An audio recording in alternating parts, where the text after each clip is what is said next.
part of life experiences. But when you put your life on TV, you leave room for people to judge you and call you all type of names and act like they're holier than thou and their lives is so perfect. When in reality, we all have been through things and go through some of the same shit.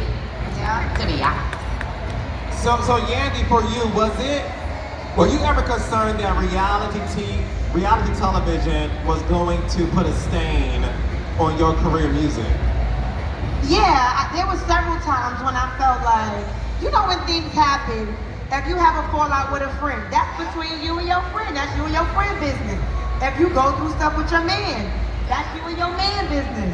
But when you put stuff on TV, and for us, as much as I would have loved to hide what I went through with my husband and not let the world in to him having to say goodbye to me, goodbye to the kids, the world had to go on that journey with me, because for the next 4.5 years, you were going to see me raising 2 babies by myself. So as much as I wanted to keep it secret and not show the world what was happening, that was my real life. That was the real thing I was going through. And many days, many nights, I was like, okay, people are going to think this is because of that, or, my success came from this. And I worked hard, and I grinded my way up in this industry, and I didn't want that, what he was going through, to take away from what I built.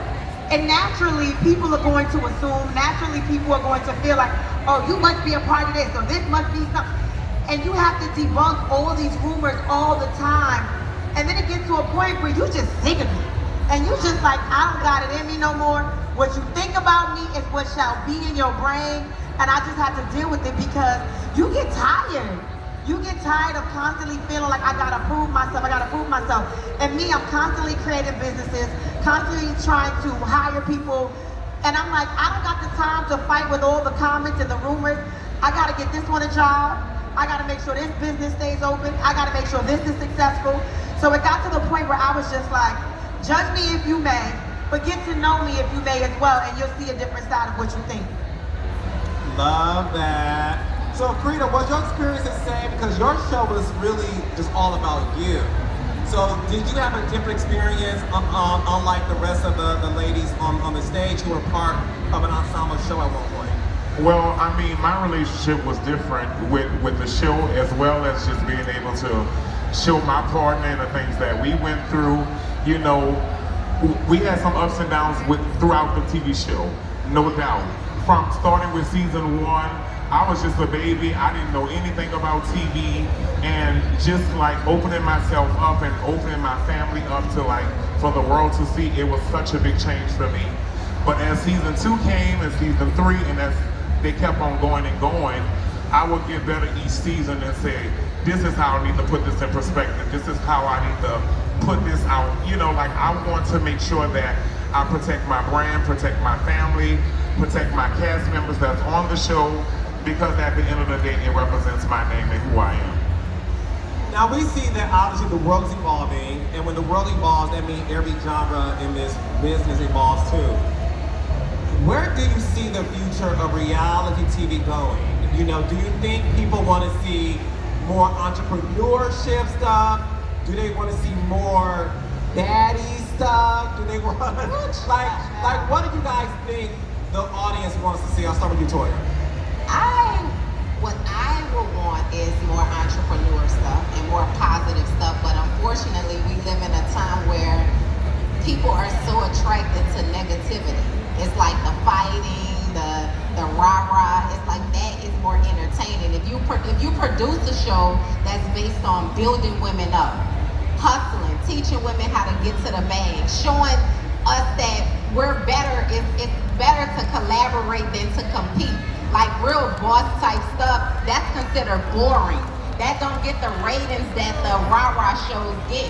So that, we have to change that narrative as well. We have to tune in and push, support those shows that's more on girlfriends, building each other up as sisters, black women, standing by each other and supporting more positive things.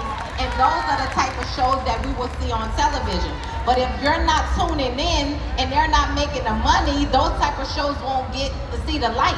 So you're gonna get the baddies and the pulling hairs and the, crazy rah-rah shows. Nothing against those shows, to each his own, but I am team building my sisters up, Black Power, like those type of shows. So I would like to see that. Yandy. Absolutely. I completely agree with my sister. I mean, just thinking about our real life, we would have had a reality show. We go on vacations together, we hang out, we cut up, we have a ball. And then even when I met Big Freedia came to my hotel room where her whole crew performed and went crazy, bought me some food and everything. Remember that? That had to be like 15 years ago. There is fun stuff in reality, real reality. It's not always about beef, and it's not always about what this one did and who this one slept with. There's real joy in sisterhood. There's real entertainment in seeing us. This one came to my room. I was from New York in Harlem. I hadn't heard of Big Freedia. When I tell you I have been a die-hard fan, if y'all had cameras in my hotel room, you came with like 10 people. We had a whole big meeting in DC. The whole crew was like, what's going on? And we fell in love. But those are the kind of things, if you got supported, we're so quick to say, oh, that is the degradation of Black people. That is the downfall of Black women. The problem that we're having is we don't build it up. These shows go off ratings. These shows go off of who's tuning in, who's clicking, where are people liking, tapping, what's trending. We can control that. You guys have to get out there and fight for the shows you want to see. You can't let all the shows you don't want to see win. You gotta really get out there and fight for it. And when you feel like it's trash, when you feel like this is doing this, speak up. Speak up. And then the way you also speak up is by supporting the shows that you want to see. Carlos has an amazing show right now with some amazing women in Atlanta. They're killing it. And you guys can support those shows without making sure that these shows get the numbers, but more shows like this get the numbers. We need to make sure we use our power, which is the remote control, to dictate what really has value and what is valuable to these networks, because you actually control that. The more these shows that you see that you don't love, you like, it's because you've controlled that. So just keep in mind, we can complain with our mouths, but we can show real power with our spending by using the remote. Yes. Amen to that. Go ahead, Freedia. What you got to say about it? Close it out. Well, for me, y'all get to see the new season of Big Freedia Means Business. Season 2. And I'm just so grateful to be able to have my own TV show and to be in full control creatively, and to get to really show the real, true, authentic me, and to allow me to showcase my friends and my family and my team. And I think we have a clip today. Y'all want to see a clip of the new show? Let's show a clip to close It us also out. leads me to, I'm dropping a new gospel album on next year. Lift You every better voice do and it, do it. sing. Do it, do it. Do we have the clip that we can show?